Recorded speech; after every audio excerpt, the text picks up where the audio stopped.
extraordinaire qui s'appelle le DC-3 pour certains, le Dakota pour les autres et le C-47 encore pour les autres. Parce que cet avion, s'il a 3 dénominations différentes, c'est qu'il a 3 missions différentes et il travaille sous des couleurs différentes, de pays différents. Cet avion, c'est une histoire d'homme. On en parle depuis le début de cette histoire d'homme, cette histoire de complicité que nous avons là aujourd'hui entre les pilotes, entre les mécaniciens, entre les bénévoles qui vous aident à pouvoir circuler, à pouvoir intégrer le terrain, à pouvoir le monde entier.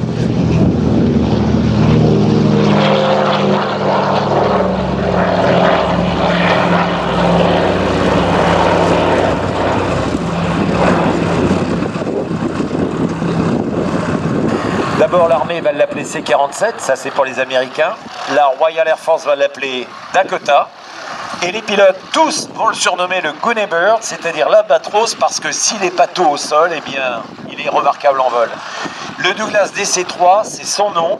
Ça a été un réel money maker, un avion à faire de l'argent.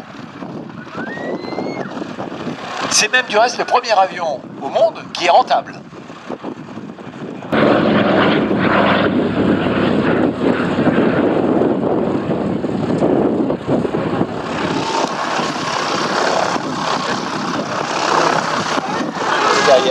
Va être transporté dans des avions déjà existants, dont cet avion-là.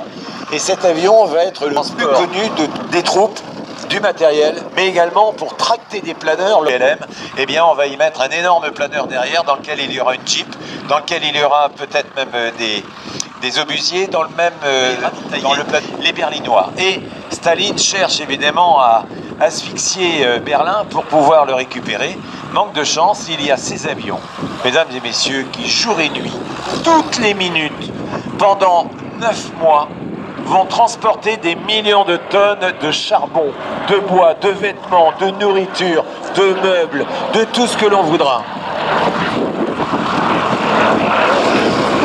Et les pilotes qui sont américains, pour la plupart, cet avion,